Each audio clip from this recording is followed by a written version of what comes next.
The Eddie Cochran mystery gets answered, and it's bad. Eddie Cochran was born Ray Edward Cochran in Albert Lea, Minnesota, on October 3, 1938. Cochran was gifted musically and passionate about performing from a young age. His supportive family fostered his passion of music, so he quickly learned guitar, piano, and bass, allowing him to experiment with diverse sounds and styles. Cochran began singing in local venues and radio shows as a teenager, showcasing a precocious musical skill that set him apart and foreshadowed his stardom. In the late 1950s, Cochran signed with Liberty Records and began recording singles that cemented his rock and roll legacy. His songs' raw, explosive sound and witty, catchy lyrics caught a generation's rebellious attitude for change and excitement.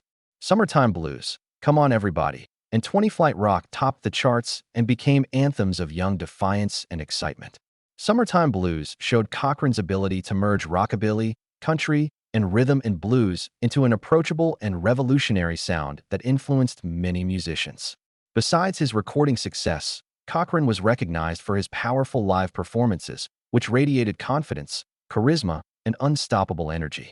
His dexterity astonished spectators and fellow musicians as he played numerous instruments during gigs. His avant-garde recording techniques, including as layering guitar sounds and experimenting with echo and distortion, shaped rock music for decades. The Beatles, Rolling Stones, and who all claim Cochran as a key influence. Acknowledging his influence on 1960s and beyond music, Eddie Cochran's tragically short but vibrant music career featured many notable television appearances that showcased his musicianship, charm, youthful energy, and ability to connect with audiences in an era when rock and roll was fresh, raw, and controversial. On October 22, 1957, he appeared on KPTV's Gene Brindler-hosted variety show High Time in Portland, Oregon, an early and notable TV appearance. Up-and-coming musicians may reach regional audiences on the show, which mixed music, humor, and light entertainment for teens and young adults. Am I Blue was sung by Cochran, dressed in his characteristic crisp youthful look with slicked back hair and guitar over his shoulder. This performance showed his ability to interpret a standard with heart and style, combining rock with 1950s crooner traditions. Later that year, in late 1957, Cochran was invited to join the largest star-studded concert package of the decade, 57 tour. Buddy Holly and the Crickets, fresh off their breakthrough hits, Fats Domino, Chuck Berry, the Everly Brothers, Buddy Knox, Frankie Lyman, and Paul Anka, among others, performed on this tour, which was like a traveling museum of rock and roll and rhythm and blues talent.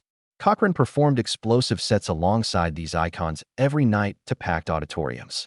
The tour established his live performance reputation and positioned him among legends, many of whom shaped his art and career. Cochran's burgeoning success brought him to American Bandstand, Dick Clark's renowned music and dancing show, in November 1958. Teenagers considered performing on American Bandstand a career milestone. It legitimized your face, sound, and style in youth culture. He later appeared on The Dick Clark Show, also known as Dick Clark's Saturday Night Beach Nut Show, a primetime pop and rock show. In this performance, Cochran sang Come On Everybody, a song that wonderfully captured the rebellious exuberance of late 50s rock and roll and has since become one of his signature tunes. His high-energy performance broadcast nationwide solidified his status as a rising music star. Cochran performed live on Town Hall Party, a popular Southern California television show that mixed country, rockabilly, and early rock and roll, on February 7, 1959. With Dick D'Agostin and the Swingers, Cochran performed a diverse set list that showcased his flexibility. Come On Everybody, Have I Told You Lately That I Love You, Don't Blame It On Me, Summertime Blues, School Days, Gene Autry's country ballad Be Honest With Me, and Money Honey were among his songs. The concert included a brief on-air discussion with Cochran about rock and roll's future. While positive, his response indicated knowledge of the genre's quick changes and young musicians' uneasiness.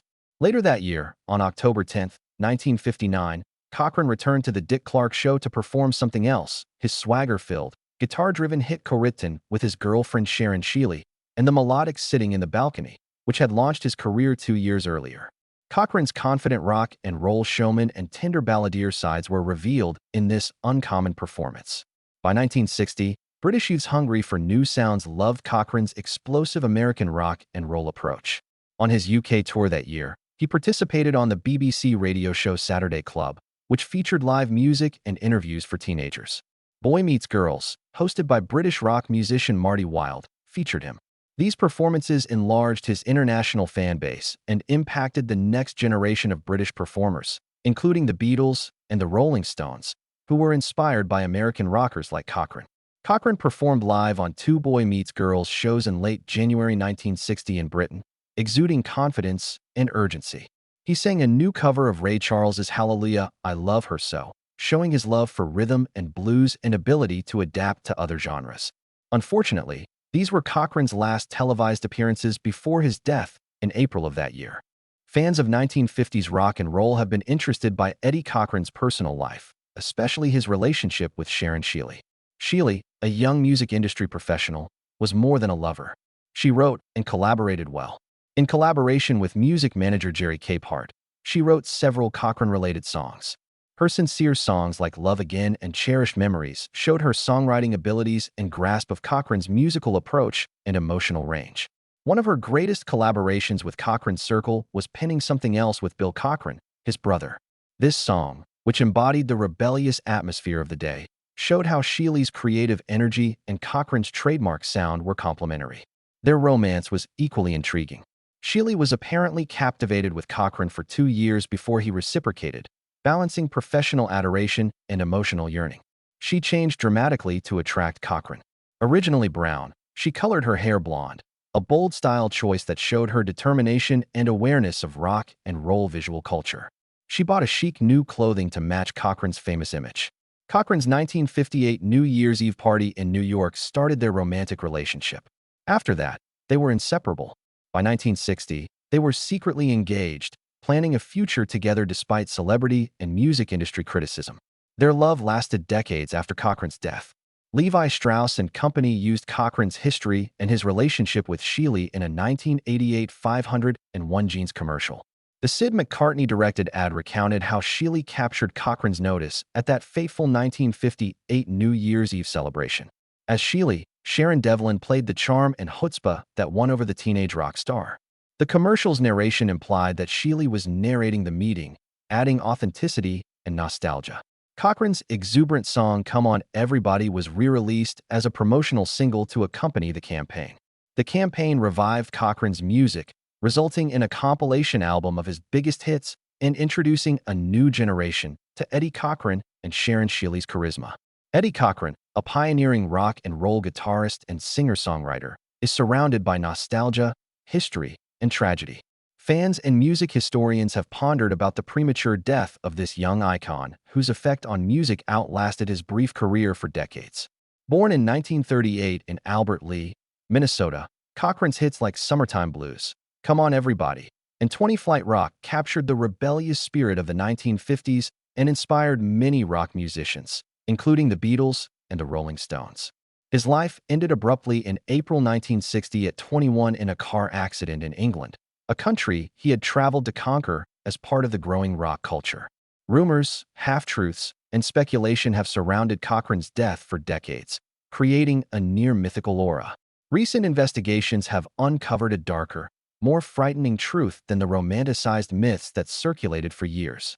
In fact, Cochran's disaster was caused by recklessness, negligence, and bad timing.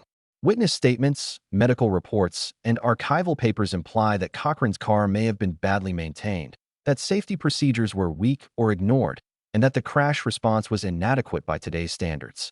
The medical details of Cochran's death may be especially disturbing. Reinterpreted autopsy records by current forensic experts imply quick medical intervention may have saved him. Cochran's ruptured lung and head wounds were curable with prompt and sophisticated care. The young star died due to emergency response delays and poor medical facilities. The story of sudden, devastating death becomes a cautionary tale of what may have been prevented, increasing the pain for a generation of fans who had idolized Cochran as an untouchable musical legend. The industry's and his loved ones' response to his death was even more disappointing. Confusing reports and a lack of accountability plagued the probe, leaving people for decades wondering who or what killed such a talented artist. These data clarify a long-standing enigma and show how popularity, youth, and touring pressures in the early rock era might collide disastrously. The Eddie Cochran mystery's resolution isn't inspiring or consoling. It shows that even legends are prone to brutal realities and that rock and roll can occasionally hide a darker truth. Knowing what happened to Eddie Cochran makes his legacy more meaningful. It showcases his musical talent and the fragility of stardom, the dangers touring artists faced, and the human consequences underlying 1950s rock and roll sparkle. The mystery is solved, but the news is terrible.